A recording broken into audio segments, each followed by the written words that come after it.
Who are you and how did you get here? Okay, I'm Floraine Chalk. I was born and raised in Kelseyville. And I'm just going to give you a couple little blobs about Kelseyville here. In 1958, a post office was opened in Kelseyville. It was called Uncle Sam. In 1958. I meant 1858. Oh, But 1858. Is that when you were born? That's when I was born. 1958. Don't get confused. Okay, and that name was given by the Hammond family, which is a very old family here. And this information came out of the books that the Historical Society sells. I think this was from the Legends of Lake County. And then in 1879, the Uncle Sam Post Office was named Kelseyville Post Office. So that was the time then that you could send things to Kelseyville. The Martin Hammock family were the first white people to arrive on the west banks of Kelsey Creek after Stone and Kelsey were killed. And that was in 1854. More white people, including the Reeves family, came to this area. They came by Donner Pass to Lake County, and the Reeves had a son, George Reeves, and he was the first baby born in Lake County. Wow. And this information came out of your book. And this was about me. She said Okay, I was born and grew up in Kelseyville. It has been, pardon me if I got throat. It has been and will be my home forever. Both my parents were born and grew up in Kelseyville. My mother, Louise Wrench, and father, John Elvin Saderlin, were married in 1929. I have one brother, Floyd. My mother lived at the same home, Wrench, her entire life. She passed away in 2007 at age 96. My throat is okay. My father passed away in 1972 at age 64. I graduated from Kelseyville High School in 1949. There were only 72 students in the entire school. When I say we had the largest class, we had 21 people. And I graduated in 1949. After my father's death, my mother donated the land, which is now the Kelseyville Park, and it was built in memory of my father, Elvin Sager. A plaque is on the back side of the little old Kelseyville. Thank you. It's on the back side of the little old Kelseyville courthouse. My parents had many businesses in Kelseyville.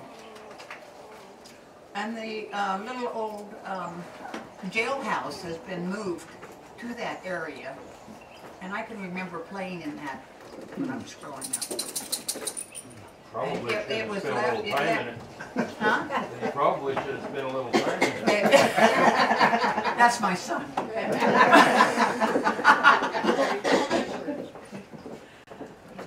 Okay, I remember when Kelseyville burned in July of 1942.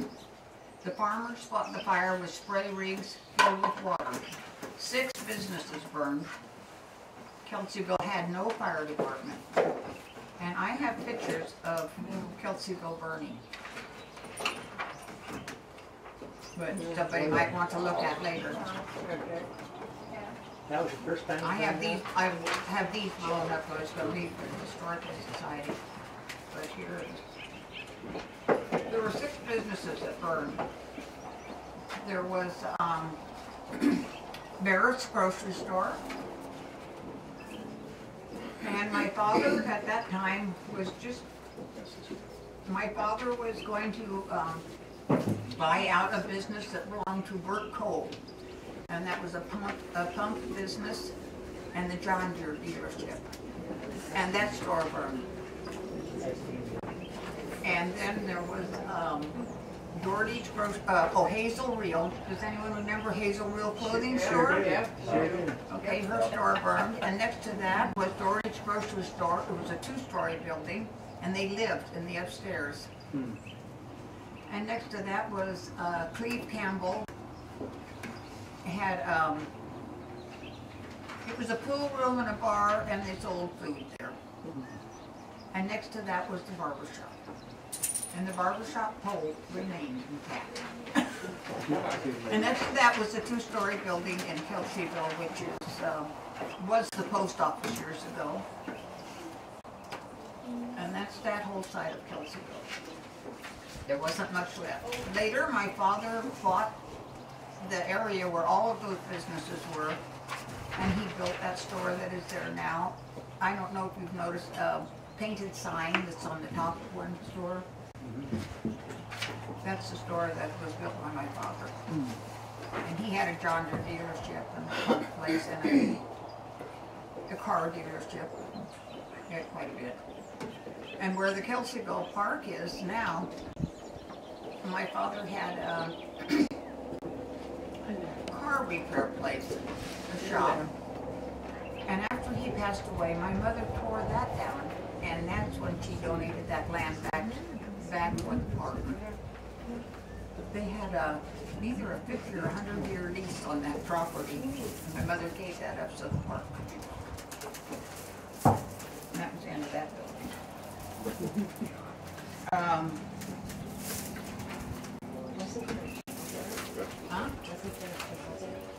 The jail was taken away years ago, and then it came back in, well, we were there when they brought it back.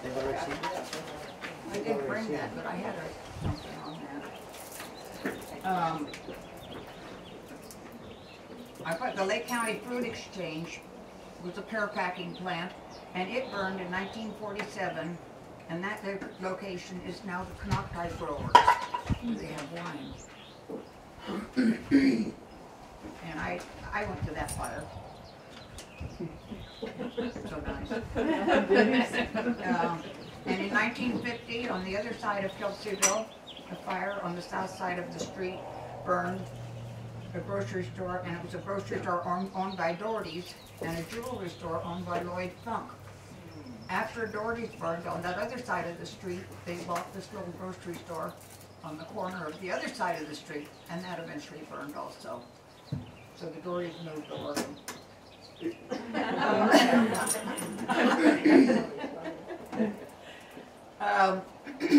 Originally, Kelsey and Stone were buried on the hill just south of the old metal bridge going into town. The freeway went through the gravesite, thus a monument was built next to the bridge. And shall I tell the story about the little boys? Yeah. Well, there were 4 boys. One evening, we didn't, we had a town council was all they had as far as law enforcement went. But 4 of the boys were up on the hill, and they were playing cowboys, and they ran across these old boards, and they lifted up the boards, and up came a bone. So they thought, boy, they found animal bones. So they gathered up some wood and brush, and they built a nice fire, and it was seen in town, and the town constable went up there. Well, they had dug up Stone and Kelsey.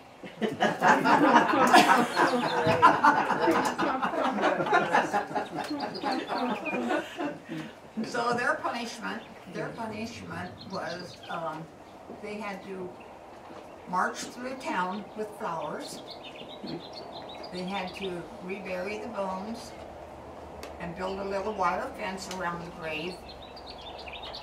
And that was their punishment. And I can remember I saw the boys going through town, and I might say everyone knows Dietmar Ranker, who has Ranker's vegetable stand. Well, Dietmar was running. There was Dietmar and a boy named Richard Warfield and Hank Smith. I'm sure you knew Hank Smith. And I can't think of the other boy, and I'm not sure if Alfred was there or not. But everyone in town went out by the sidewalk and watched the boys march through town with flowers.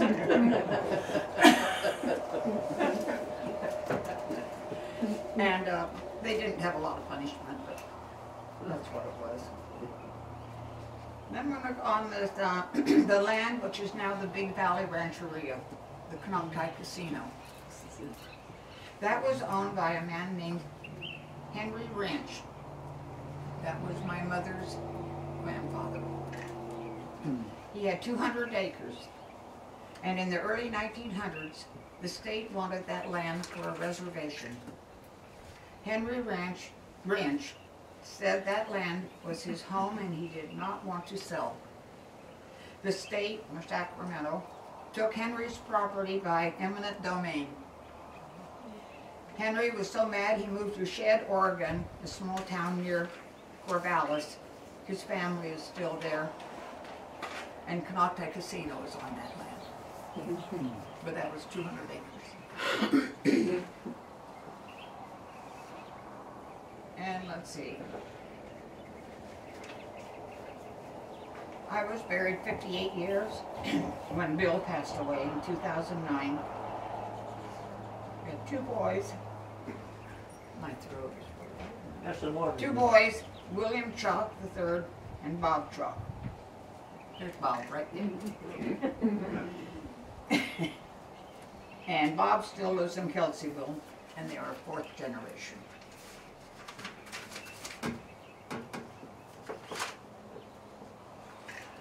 My first job was working at the Argonaut store, if anyone knows where that was. It was where Riley's feed store is, or the Canocti growers, where the road comes to a V there. There was a store there. It was a store and a grocery store, and they sold odds and ends, and a restaurant.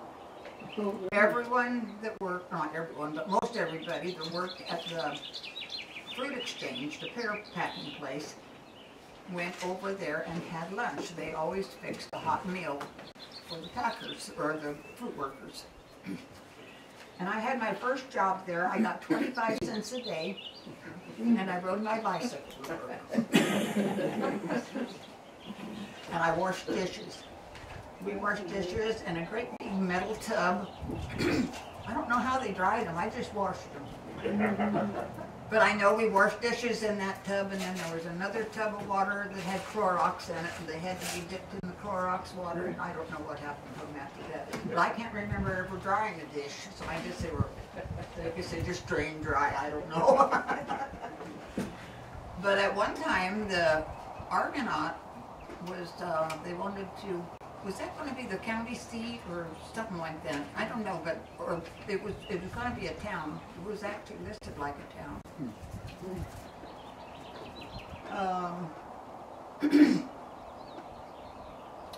Then everyone knows about Gas Hill. I see there's a sign for sale out there now. I don't know about it. Well, I don't know that much about it either, except there was a gas well there, and several families in Kelseyville used the gas for their home use. And You mean natural gas? it was, I don't know if it's, I guess it's natural, it came out of the ground. Kind of by the high school in Kelseyville. Yeah, it came Between out there of and the the ground. jackpot. Right behind the jackpot, yeah. But I didn't know we had Every a once in a while, natural when it rains real hard, you can That's smell it. I think it's. There were about 6 homes in Kelseyville that used that for use. One was a Moser family, remember? That's where the school building is. Well, that's where the Gas Hill is. That's Gas Hill. Yeah. I noticed there's a sign out there for sale now. I saw that today. It's been up for several months. That's it. I can remember as a kid, we would go up to the cemetery. I lived not too far from the cemetery on Bell Hill. And we would go up there and run water in a can, and it would just kind of spurt out. And then we would let that settle, and then this oil stuff would come to the top, and we'd light matches there and watch it burn.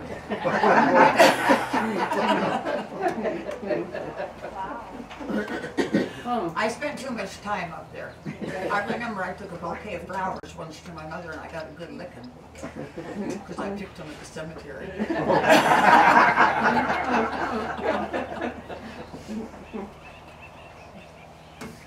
And then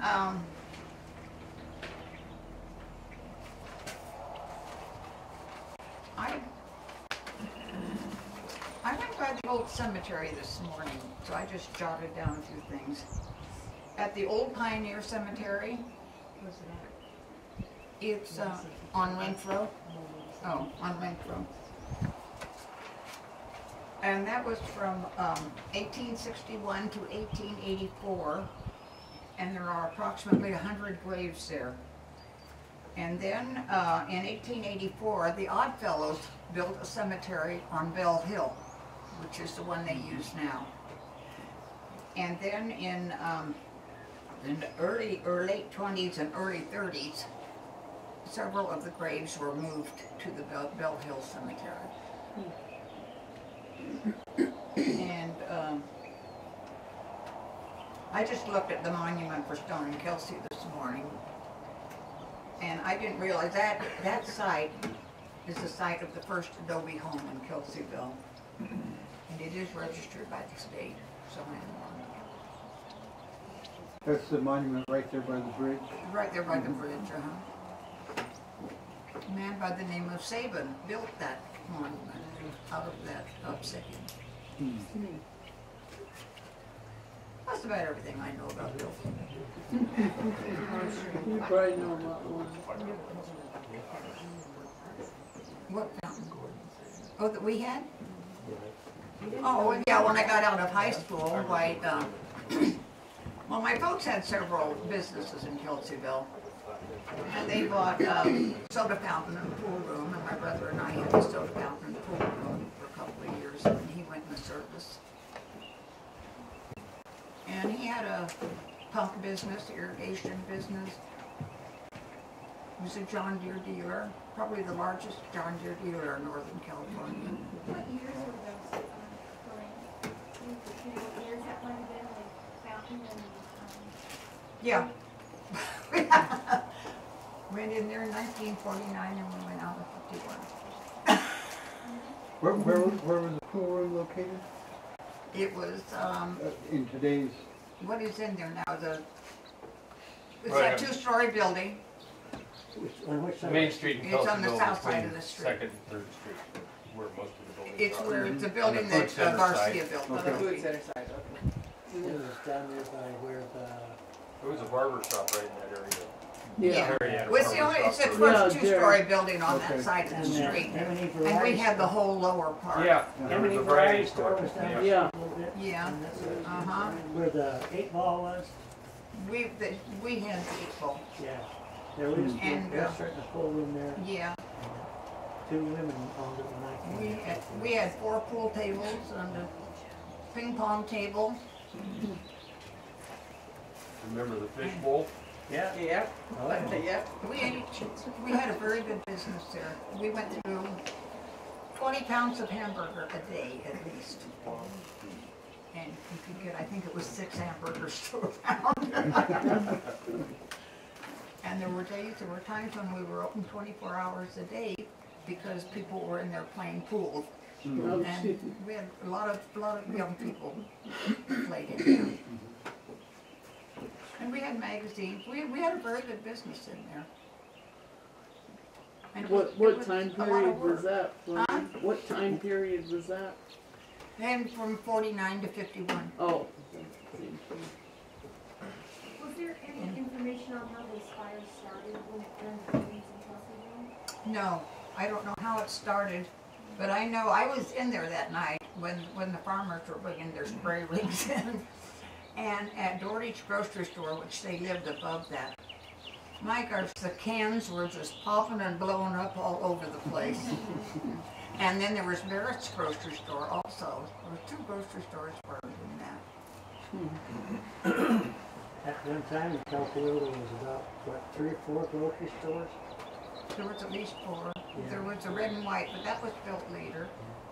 And then there was what is now the food center, Barrett's grocery store, there was Dory's grocery store, and John's came later, John's Market. John's Market at one time, Where Kelseyville Lumber was right there on Main Street. that was That was Robinson's. That That was was a a grocery store. store. That was Yeah, Robinson's GNR grocery store. grocery store. Was it? About Gas Hill, I read somewhere that there used to be a movie theater that was forced to close. Yeah, that was a good. I read somewhere that there used to be a movie theater that was forced to close because of the smell of gas from Gas Hill. I can remember they had movies in, They used to have movies in the Oddfellows Hall. didn't they? Oddfellows Hall, yeah. I was just trying to think. Oh, I bet I didn't bring the picture.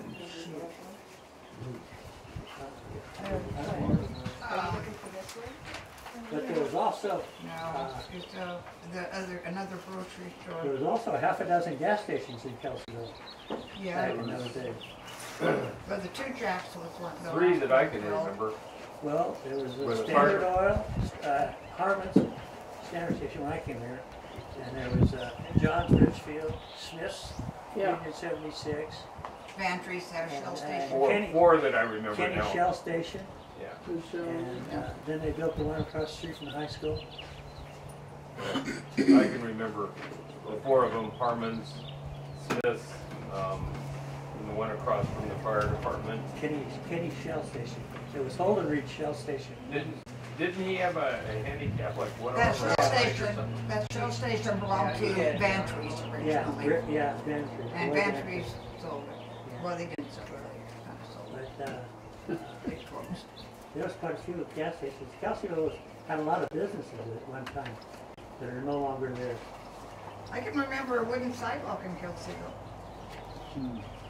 How many times did Kelseyville burn, Floraine? Do you remember? twice that I know of. Didn't it burn again later on in the early 70s on the north side? Yeah, When Phillips had the hardware store in there? yeah. Oh, that- yes, that- it did, Because that was all rebuilt. Yeah. yeah. Kind of like a little mall That was looking the thing. one I called it. Oh, in Here's that the area? picture. And, yeah, This is about Kelseyville. it was, This is called the William Johnson Grocery Store. It's located on the property now occupied by, it says a Union 76 station. Well, that's, She's Smith's gas station. it's right across the street from Kelseyville, the old Kelseyville numbers. Yeah.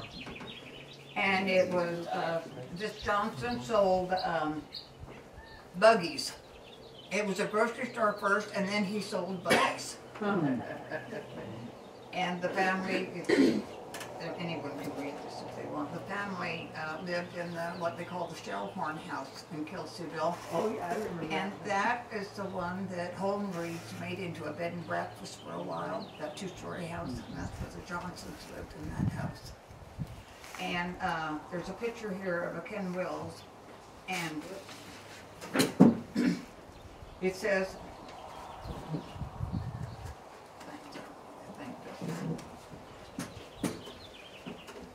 it says, in remarkable condition, this is a sign of the past held by Bill Wills. His son Kenny found it under an old house in Kelseyville, under which he was putting a new foundation. It was a puzzle for a time, until Verna Rao recalled the circumstances. And it's a picture of the sign for that, for the Johnson grocery store. And I have a, I can leave this picture with you if you want. Then I have a picture of, I'll leave all these pictures here and anyone can look at them.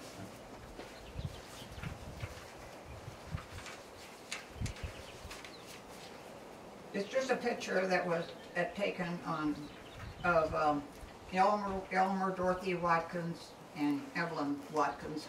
I don't know if you remember Flory Watkins that used to have the brick tavern in Kelseyville. Well, it was his family. Anyway, this picture was taken in December the 25th, 1911 on 3rd and Tunis. And this house in the background is Dr. Browning's house, which would be the grandfather of the Dr. Browning, who is the eye doctor now. And we're my daughter-in-law Martha is going to take a picture of this to Dr. Browning. Wow. And That's in Lakeport. I doubt very much. That's in Lakeport. Yeah, the eye doctor. And then I have 3 pictures of the Cache Creek Dam, if anyone's interested in looking at them. What else do I have? Well, this is just a picture taken in Lakeport. I have a picture of the big old building in Lakeport on the northwest corner of 3rd and Main. And you can see where it is falling down. And this was taken right after the earthquake of 1906, the San Francisco earthquake.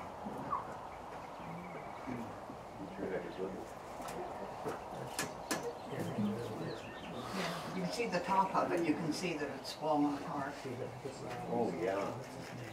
And I don't know if anyone is interested in the dam.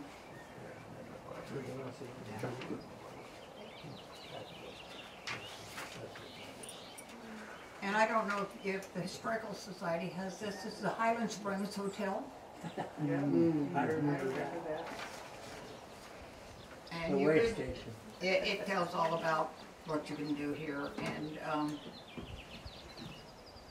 And it you burned could too. ride it from Highland Springs, I guess, to Lakeport for $1.50. I think. No, they, I don't think it burned. In It's some never ways, a burned. round, Oh, I round see. trip from San they tore it down Francisco when they built the lake. to the Highland Springs Resort. Round trip from San Francisco is $8. And there's a picture of the hotel here on the back. And this is a letter that was written by, and it was to Elmer Watkins, that's Floraine Watkins, I think grandfather, but I'm not sure. And it just says, Elmer Watkins, Lakeport, Dear Elmer, can you and Vilma come out to dinner next Sunday evening? We're asking 2 or 3 other couples, and this is written by R.F. Kerr, which is one of the old names.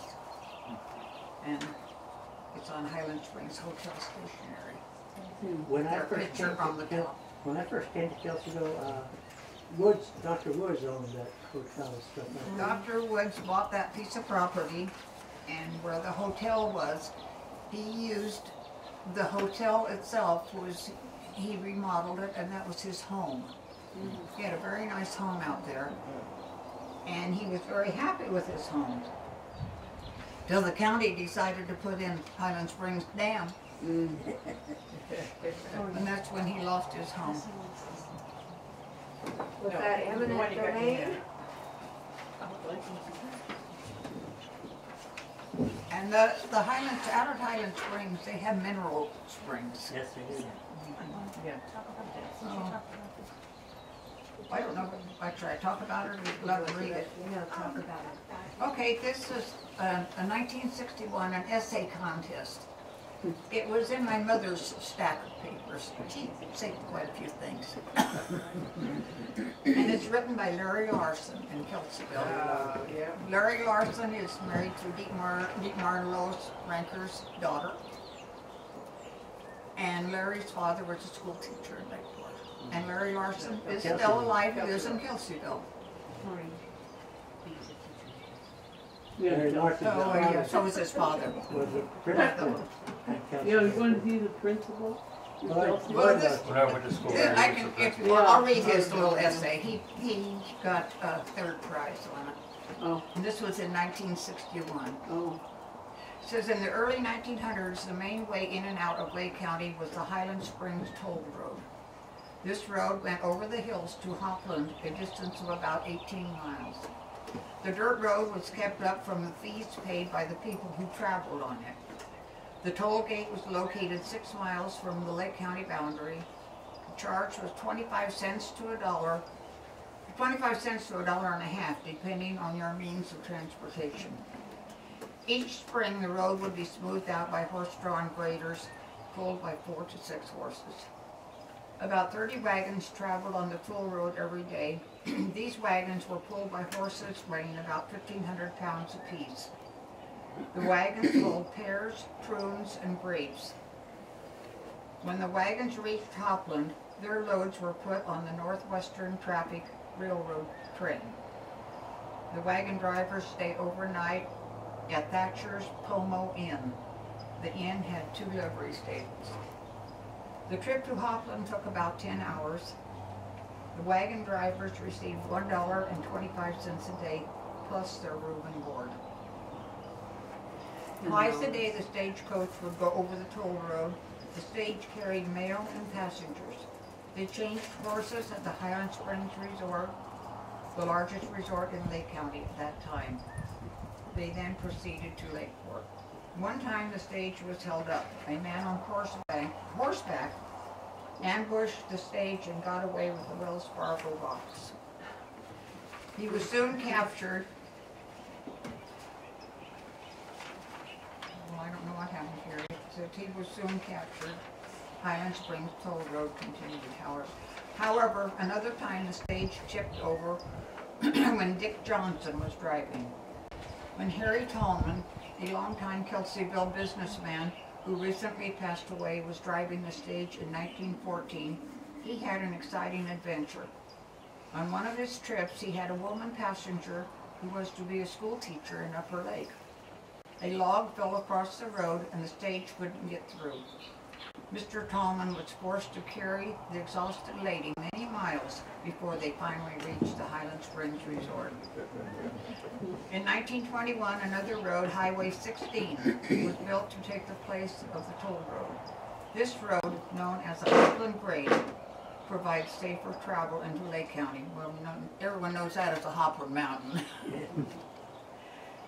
The ideas for my story were related by Mr. Rex Gatton. He drove one of the wagons that traveled over the Highland Springs Toll Road. Mr. Gatton drove the first big tractor in Lake County in the year 1925. A former Kelseyville American Legion commander, Mr. Gatton, has owned a restaurant and pear orchard in Big Valley. He now resides in Finley. Well, he and his son are both passed away now. Anyway, this is an essay written by Larry Larson. You're throwing my stuff away. And anybody that wants to read that, my mother, I guess, was just very interested in it, and she saved it in her stuff. And I don't know if you want to, I could pass around these pictures. I'm going to go around or something with the Highland Springs, or the Cache Creek Dam.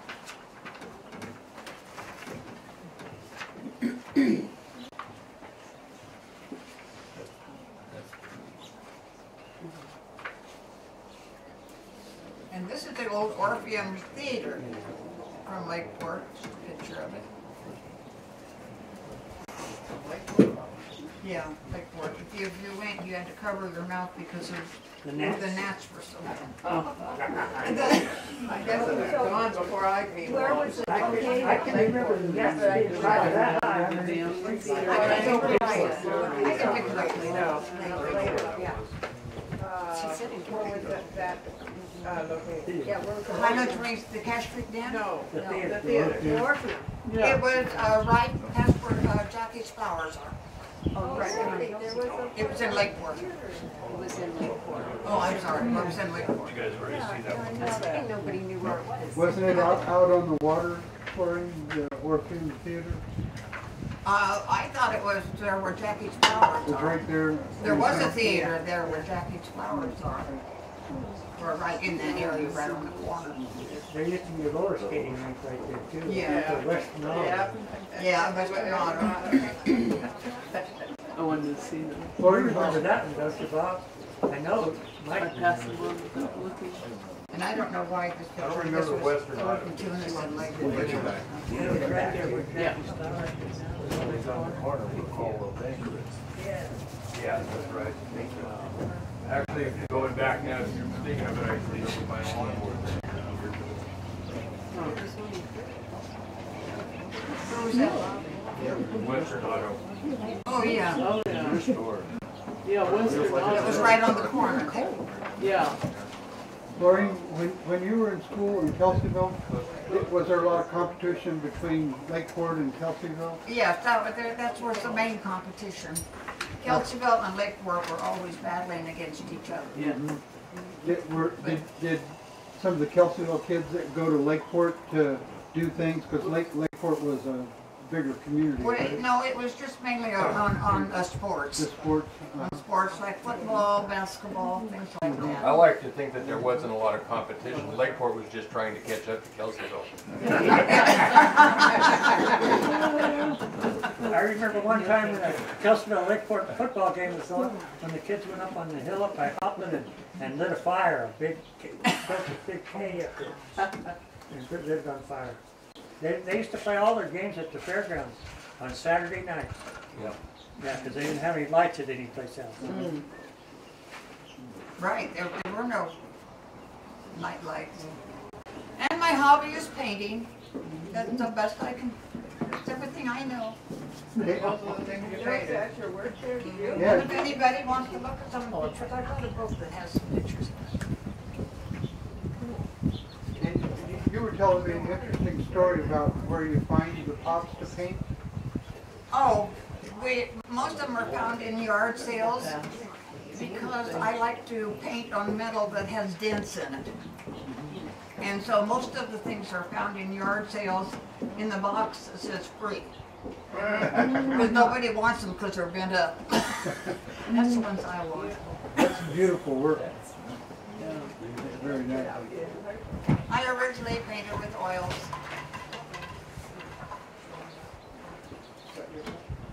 I originally did photo tinting. That's how I got started painting. And that was when there were no color films. And later there was color film, and then I started working a little bit with more oil. And I started painting with oil on canvas, and now I have switched to acrylics. You worked for the Bank of America for how Yeah. long? 23 years. And how long at the Laurel Lake branch? All 23 years? No. No, I was in Kelseyville, and I was Clear Lake. I was in Lower Lake, and then in September of, when was it? 1962, September 17th, I think. They opened Bank of America in Clear Lake. Actually, it was Clear Lake Highlands at the time. And then I was transferred to Kelseyville in 1971, I think. And I was there till 78, 79. Did you often get that much snow? No, I think that's why the picture was taken. I didn't take the picture. I was probably in 46. Yeah. And now, actually, I work for the Department of Agriculture. Actually, for the state, well, for the National Division, it's who I'm employed by. And I do work for the state. And I do the food acreage for Lake and Napa counties. And now I'm starting my 24th year on that. And I'm ready to quit. Can you explain what the food acreage is? I'm kind of a novice about that. I'd be very interested. What's food acreage? If somebody pulls out a vineyard or replants a vineyard, if it's a new vineyard, I set it up and write it up and send it into the state. Or if they maybe graft a vineyard into a different variety. This way they know how many grapes were planted and what varieties are there, which they will know how much juice there is for wine. And then I'm sure it determines the price of the wine. But I also do things besides grapes. I do all fruit and vegetables. It's food. It's actually the food and drug part of the state. And it's kind of interesting. It's very interesting in Napa County. You see a lot of beautiful places. So you can actually, you know. I really thought I had quit a couple of years ago, but I keep getting She doesn't work. have an office. I can't.